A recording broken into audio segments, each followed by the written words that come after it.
I know I've already shared the first chapter of this amazing book with you, Claiming the Rancher's Heart by Cindy Kirk. But we're going to read the back, and then I've marked a few pages that I wish to share with you.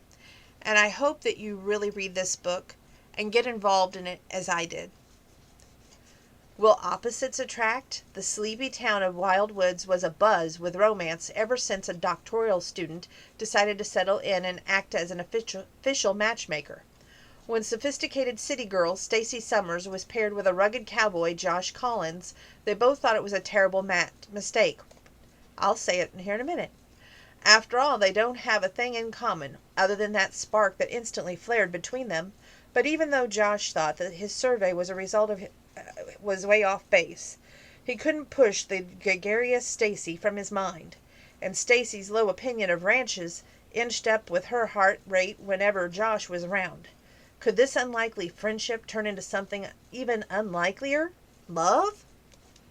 Okay, so I've got a couple of pages marked here. We're going to hit page 146 and 147 here. You know, he was married before. Anna's expression gave nothing away. Stacy's focused her attention on sprinkling raisins over her oatmeal. He told me. Anna pushed her bowl aside and leaned forward, resting her forearms on the table. Did he tell you that Kristen was a city girl who made it clear to everyone in this town that being with Josh wasn't enough of a reason to stay? He didn't go out socially, even with the guys, for almost a year after she left. There was a warning in Anna's tone that came through loud and clear, but it was the censure that raised Stacy's hackles. Say what you mean, Anna. Stacy held on to her temper, rising with both hands. I don't want to see him hurt, Stace, Anna said with her eyes filled with concern. I know he's hot, and he's a person who would have to be blind not to see the sparks fly whenever you're together, but he's also vulnerable. In her mind she's thinking, and I'm not? I like him, Stacy said, and he likes me. Lauren added an extra dollop of brown sugar to her cereal. Would you consider staying in Sweet River? No, Stacy said, but that's no secret. Josh knows that I have to complete myself before I can find a partner to any man. Complete yourself? Anna laughed. Honey, you've been spending way too much time with Lauren. What's that saying that makes sense? Lauren said before Stacy could respond. There would be more happy people in this world if women and men gave themselves permission to pursue their dreams. Thank you, Lauren, Stacy said. Hey, I'm not saying that Stacy should give up her dream. Anna sounded affronted that they'd even suggest such a thing. I've just seen the way she looks at Josh. Don't forget the way he looks at her, Lauren added. Can't deny it, Stacy admitted. There is that attraction, but it's purely sexual, and that's the way we both like it. 146, 147, 148. Just a little bit more to share with you in this book. At 242, 243, 244.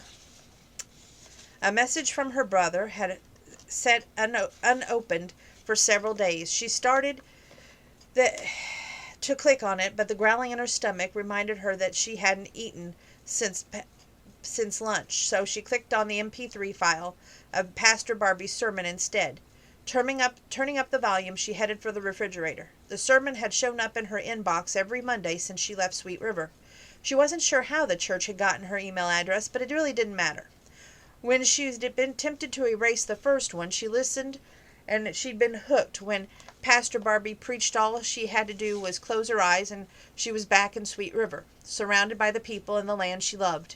Just thinking of the meadows filled with flowers and the smell of fresh mown hay brought a tightness to her throat. Shoving the emotion aside, Stacy opened the refrigerator and pulled out some carrots and celery where the sermon continued. The Reverend had chose a verse from Timothy, something about not having a spirit of fear. As his words continued to fill the room, it was as if he was speaking directly to her. She left the only place that she'd ever felt like it was home, because she was scared. Scared of living near the man she loved, knowing he would never be hers. Scared she'd see him on the street and not know what to say. Scared of hurting even more than she did now. By the time the sermon concluded, Stacy's head was spinning. She forced herself to concentrate and opened her brother's message. After skimming the paragraphs of family news, she read the more carefully. I'm so proud of you accepting the position with an up-and-coming company like Jive Bread. It was a smart move. Though you never came out and said it, I know you were tempted to stay in that backwater town in Montana. I'm relieved that you gave up that notion of finding your quote-unquote bliss and made a good business decision instead. Stacy closed the email, unable to read any more. Paul didn't realize Jive Bread was her bliss. But if it was my bliss, shouldn't I be happy instead of miserable? In her mind, she thinks. There was so much to like about Jive Bread, so much to appreciate about Denver, but the truth was the mile-high city was no longer home to her. With or without Josh, her heart, her bliss, was back in that small town in Montana.